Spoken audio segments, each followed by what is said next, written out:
Shalom, shalom. First and foremost, I want to give all honor and glory to Yahweh, by Hashem, Yahweh Shai, by Hashem, Kakadash.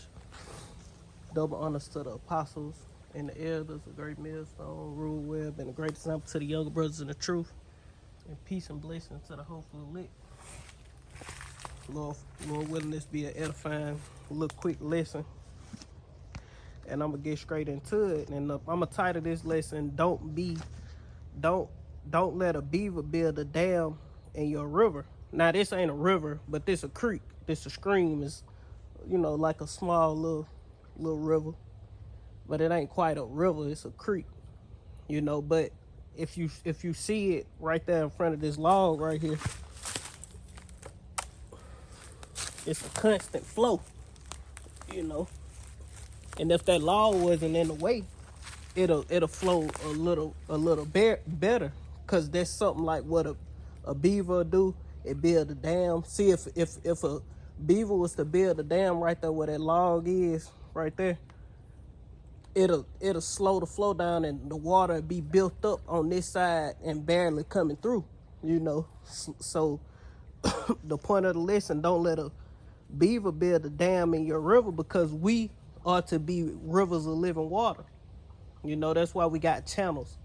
And a channel is like an entrance, like where water flow through, the river channel, and Lord willing, I can edit it or something like that and put that in there, show, get the definition of what a channel is. I don't got nothing but my phone, so Lord willing, it makes sense.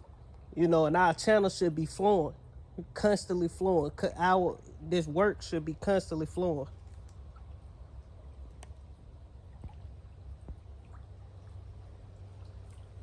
It's a lot. This work should be constantly moving, man. And hopefully it still can hear me.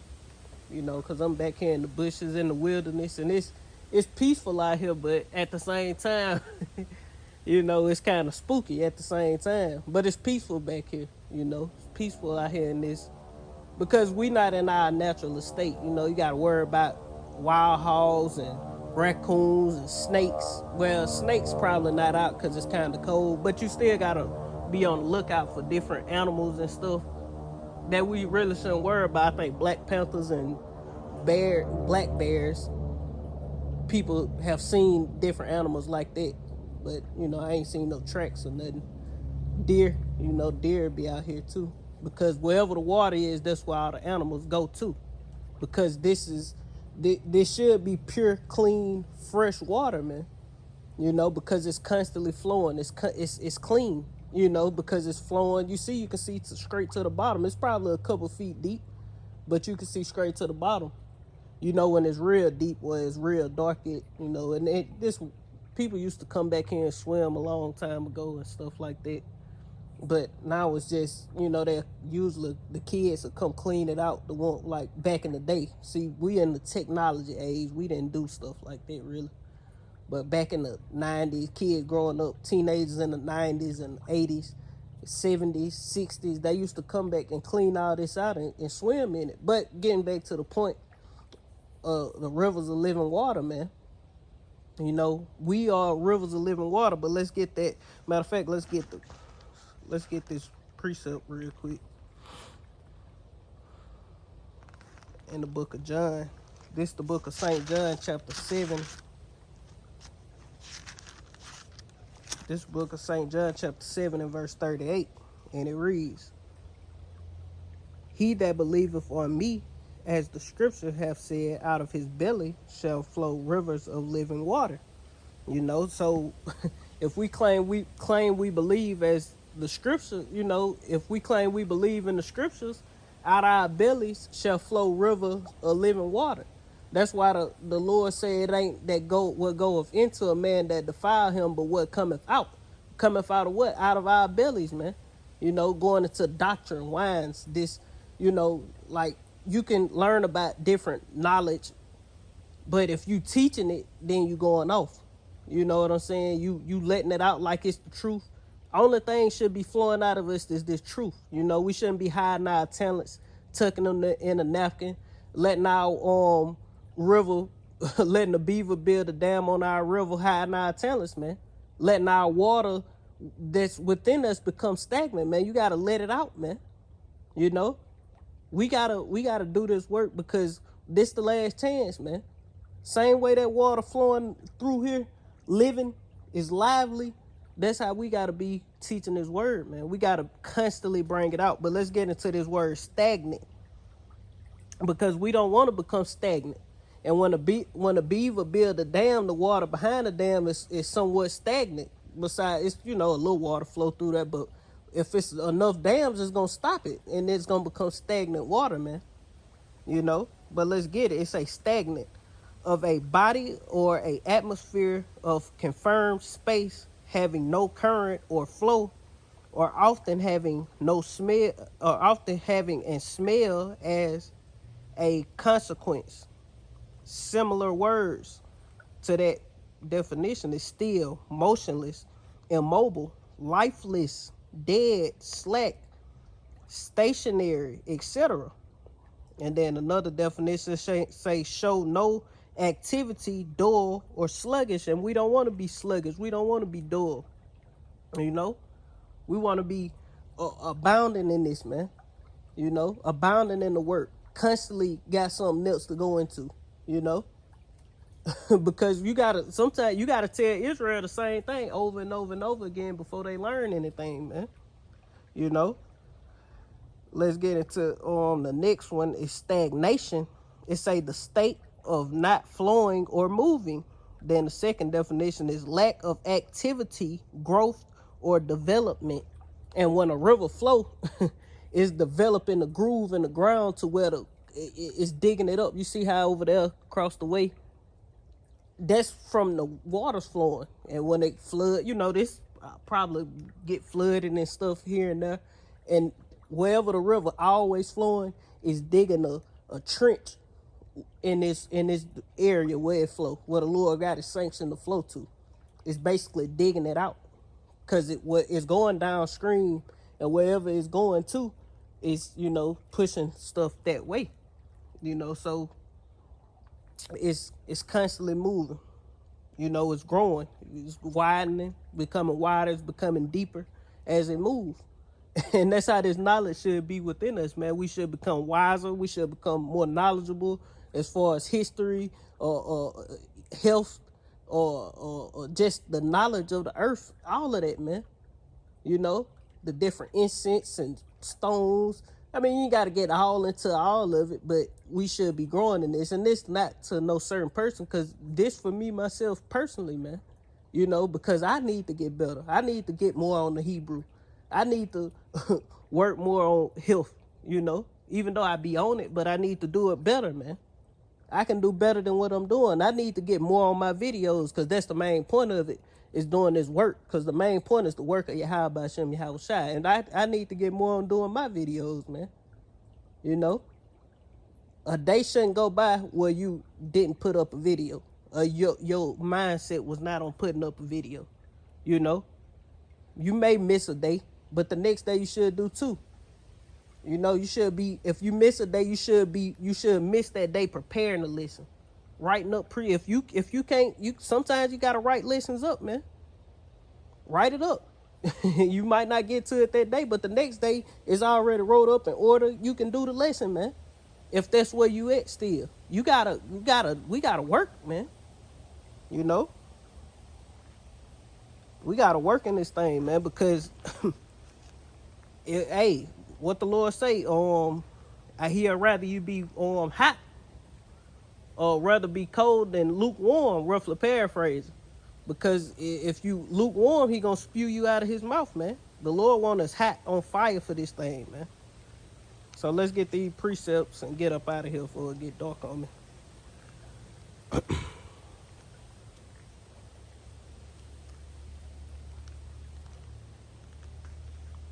see. We gotta work in this thing, man. There's no time for stagnation. There's no time. We ain't got time for that, man. We at the end of this thing. It's too late in the game to get freezing cold. And you see the end right here, man. The end is nearer than what we believe. That's what Paul said. The end is nearer than you believe, man. We ain't got time to be playing and getting cold at the end. You know, it's the time to amp up in the spirit. Pray, pray and fast and pray for the spirit of Yahweh Shem Yahweh that he increase your fire. That he remove that beaver dam out your river, man.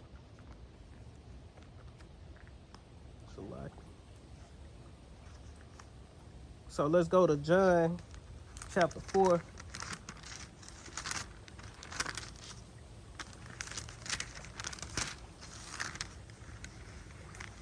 This is the book of St. John chapter 4 and verse 10.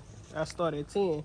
It saying, Yahweh answered and said unto her, if thou knewest the gift of Yahweh, and who it is that saith unto thee, give me to drink, thou wouldest have asked of him, and would have given thee living water. Yeah, because the Lord is dealing with living water, and we supposed to be giving the people living water. Now the Lord was talking to the heathen woman, but at the same time, we are supposed to be giving our people living water, man.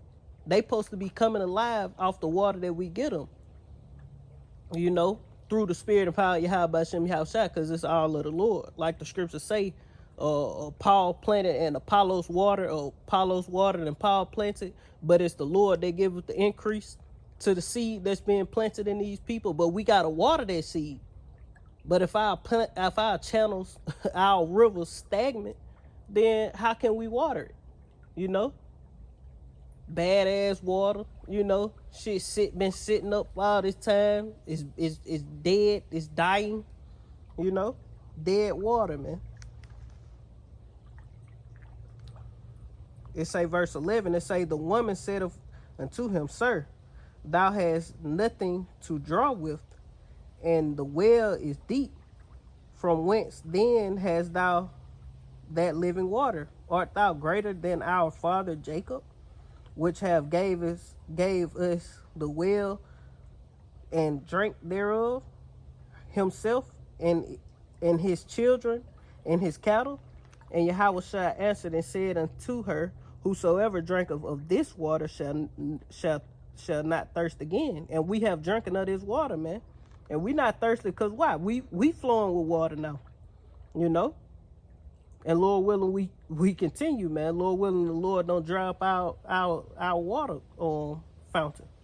It say, but whosoever drinketh of the water that I shall give him shall never thirst, but the water that I shall give him shall be in him a well of water springing up unto everlasting life, man. See, the Lord gave us this water, and we are a fountain springing up to everlasting life. We like a spring.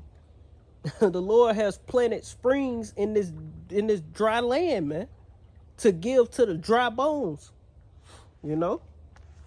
So let's go to Jeremiah chapter 2. Now, if our people don't want to drink of the water, like people say in the world, you can lead a horse to the water, but you can't make them drink.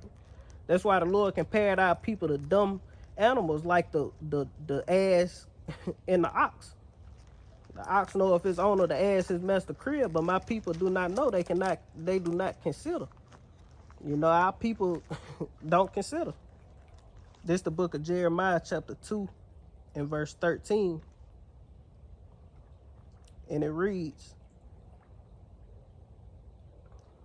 it say, For my people have committed two evils. They have forsaken me, the fountains of living water, and hewed them out broken cisterns that cannot hold water. Yeah. So our people have broken cups that don't hold water, man. So with broken cups, guess what? Let's get it, Salaki. With broken cups, it can't hold water. So your well is dry because it's leaking somewhere. Your well supposed to be overflowing with water. That's going to the teachers, ultimately. Our well supposed to be overflowing with water.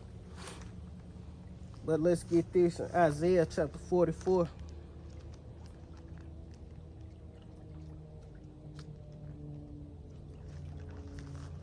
This the book of Isaiah chapter 44 and verse 3. And it reads,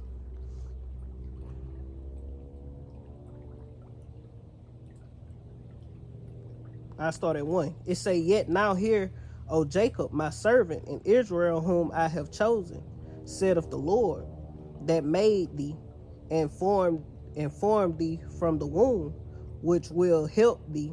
Fear not, O Jacob, my servant, and thou, O Jeshurun.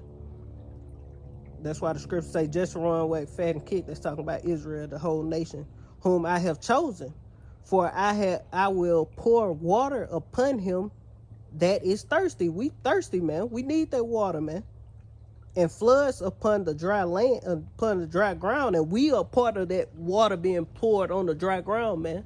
The Lord say, he that believeth on me, out of his belly shall flow rivers of living water. So we watering the earth, man. Through the spirit and power of Yahweh Shem Yahushua, not of ourselves. It say, I will pour my spirit upon thy seed and my blessings upon thine offspring. And ultimately, that's going to be in the kingdom of heaven. You know, because we going to be blessed, man. You know, we going to be good.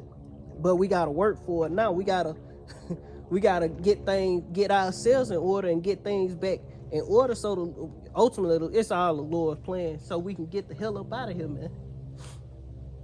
You know, but that's pretty much the point on that. Let's get Psalms chapter 23. You know, because the Lord say he gonna pour upon us.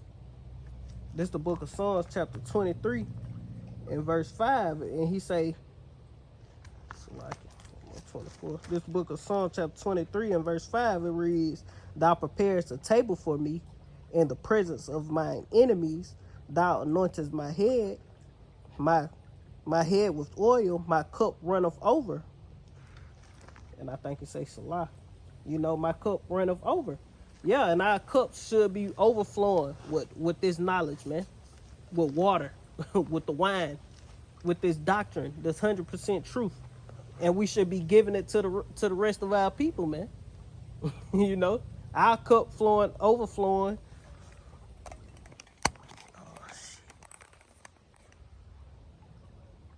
You know, our cup overflowing. You put your cup under my cup and get some of this water, man. You know? And my phone finna die, so I'm gonna get these last two and close it out. You know, but we shouldn't be stagnant in this truth. We gotta get on the ball, man. You know?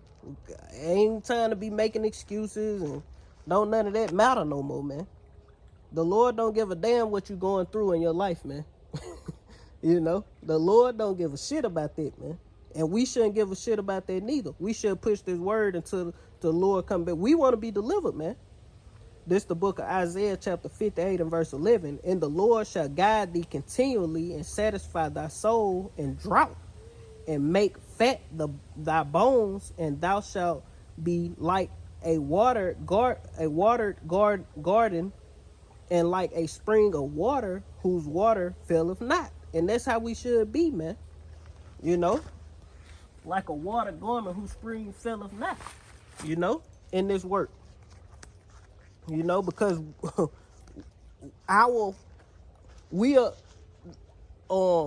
a river have different heads that'll break off into different streams, and because this what all this water comes from. A river break off into different heads and springs and channels, you know, and go into different areas and water the grounds. And that's how we should be, man.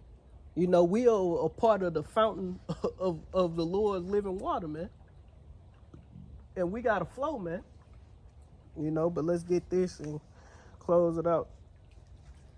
And I was watching the Elder Apostle Rumlop, and they brought this out in his lesson. Going into, if you don't grow, you ain't in this thing. Roughly paraphrasing the title of the lesson. You know, and we got to grow in this thing, man.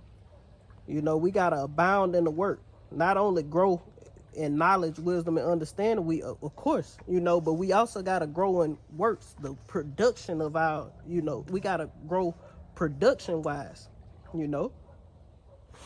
That's why the apostle went from 3 videos a week to, you know, a video a day, you know, to the best of your ability. This Ecclesiasticus chapter 21 and verse 13, the knowledge of a wise man shall abound like a flood and it should flood. If it's abounding like a flood, it's gonna flow over. It's gonna flow out into others. And and his counsel is like pure fountains of life. Yeah, and our counsel should be as pure fountains of life. Verse 14, it say the inner parts of a fool are like a broken vessel. That's what the Lord said in Jeremiah chapter 2. He say like a broken vessel, and he will hold no knowledge as long as he liveth, man. And we don't want to be that, man. We want to overflow. Our vessel should be holding much knowledge and overflowing to others, man. You know? So get on the ball, man. Hey, pray. Get on it. Because the Lord is coming back to destroy shit, man. And we want to kiss the Son so he can be pleased in us, man. That man who went to receive a kingdom, went into a far country to receive a kingdom, we want to please that man. We don't want to die here, man. Because all this shit going to be no more, man, when the Lord get through with this place. The woods, the creek, all this shit going to be burnt. The smithereens is going to be turned into a desert, man. That's a lot of fire, man. And there's a lot of shit to be burned that you see. But that's pretty much the point, Lord willing, this edifying. Don't let a beaver build a dam in your river, man, or in your stream. Don't let that beaver build a dam in your stream. Why? Because ultimately that beaver building the dam in your stream is everyday life, man. The things you go through in your day to day. Don't let that shit stop you. Don't let that shit slow you down. Keep pushing, keep working, keep striving. This a part of it, man. Or suffering is it's a part of this, man. We gotta bear our cross, man. So hey, keep working. Let that water flow, man. But that's the point. Lord, when this is edifying, I want to end to giving all honor and glory to Yahweh, by Hashem, Yahweh Shai, by Hashem, Kakadash, double honors to the apostles and the elders, a great millstone, rule web, and a great example to the young brothers in the truth. Peace and blessings to the hopeful elect. Shalom. Kwam Yashala, Abba, Shalom.